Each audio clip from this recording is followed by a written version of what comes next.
Hello, I'm Jashikins, and welcome to another episode of Jash Reads, this time of Chapter 17 from Animorphs #1 The Invasion by K.A. Applegate.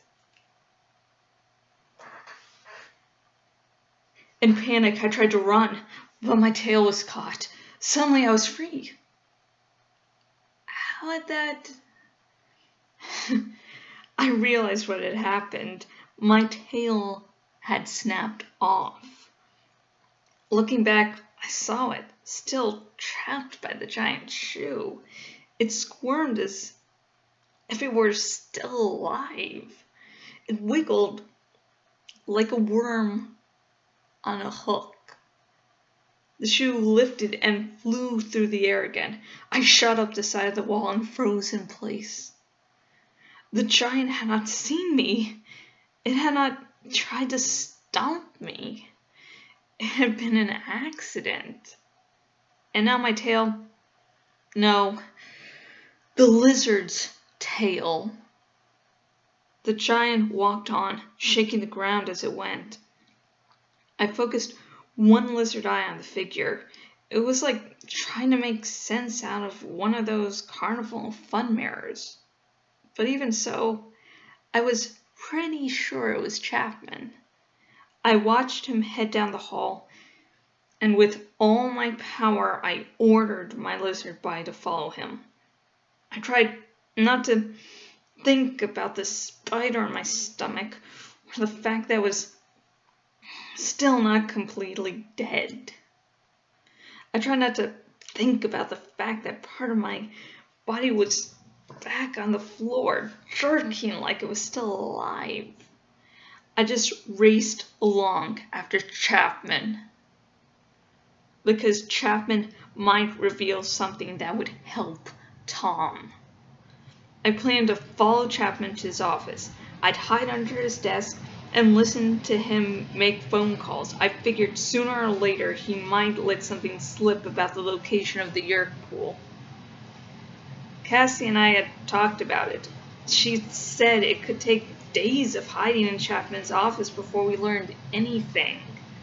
Besides, we could only stay in a morph for 2 hours. And meanwhile, I would be skipping class. Sooner or later, I'd get in trouble over that. And the really funny thing is, when they catch you skipping class, you get sent to the assistant principal, Mr. Chapman. I could just imagine that scene. Sorry I skipped class, Mr. Chapman, but I've been in this lizard body watching you because I know you're a controller and part of a giant alien conspiracy to take over the Earth. I would have laughed, only lizards can't laugh. So I just followed Chapman as he marched down the hall. Suddenly, he stopped. Were we at his office? I looked around as well as I could. It didn't look like the office. The spider gave a kick in my stomach. He opened a door. It swung right over me with a big rush of air. It went just above my head as I hugged the floor. I concentrated on making sense of the sights. Wait a minute. This was the janitor's closet, a mess of mops and buckets and cleaning solutions. What was Chapman doing? He went inside. I followed, careful to stay away from the high leather walls that were his shoes. I heard a loud click. He had locked the door behind him. It was a long way up from the floor, but I could more or less see him doing things to the sink faucet. I thought he grabbed one of the hooks they used to hang up the dirty mop heads. I was pretty sure he twisted because I could hear a squeaking sound. And to my total and complete amazement, the wall opened. There was a doorway where the wall had been. Strange smells and stranger sounds wafted up from inside the doorway. Chapman stepped through. There were stairs just inside, heading down into a purple pit. From far away, as if it came from 100 miles down, I heard a faint sound. It was a scream of fear and despair, a human voice crying out in the darkness of that horrible place. "No!" the voice moaned. "No!" I knew what the scream meant. I knew what was happening. Somewhere down there, a human being was feeling the earth slither inside its brain. Somewhere down there, a human being was being turned into a mindless slave of the earth. Chapman headed down the stairs. The door closed behind him. I had found the Yeerk Pool. It was right under my school. And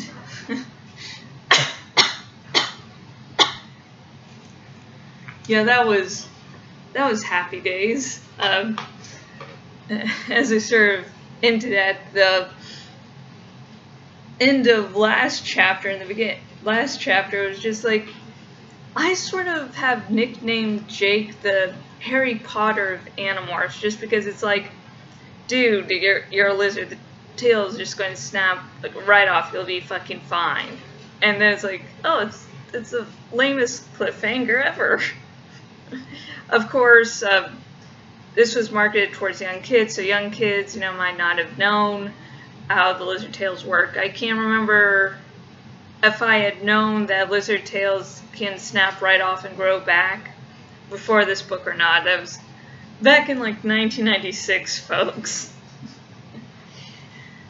And yeah, this series is really fucking dark. Yeah. And if you have any comments or questions about this chapter, comment down below. I'd love to interact with you. Just be aware that I want, people who are discovering Animorphs for the first time to be able to watch these videos and not be spoiled. Yeah, I'll be spoiling this like elsewhere on my blog, but in these videos, no spoilers. Maybe minor, but none like, oh, this happens at the end of the series sort of thing. And actually drinking tonight, so so if you drink and you have some like alcohol by you, I have sake and it's like really low, I'm gonna definitely have to refill, but if you have something else, go ahead and start to pour. And if you don't drink for whatever reason, maybe you're feeling sick, maybe you just don't drink, maybe you're underage, like pour yourself some tea or something. I don't know what time it is where you are. It could be morning and you pour yourself some coffee and you take a shot of that. Take a shot of espresso. But yeah. And I don't know. To good reading. Yay, I hope you thought it was good.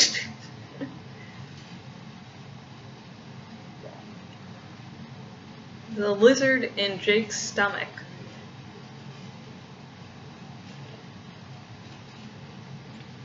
And if you have enjoyed these videos and you want to read, Animorphs #1 for yourself, I have a link in the description. If you're watching this on YouTube, if you're watching this on my blog, there's little Amazon ad, so you can, click, buy it, and, read it yourself. And until next video, goodbye.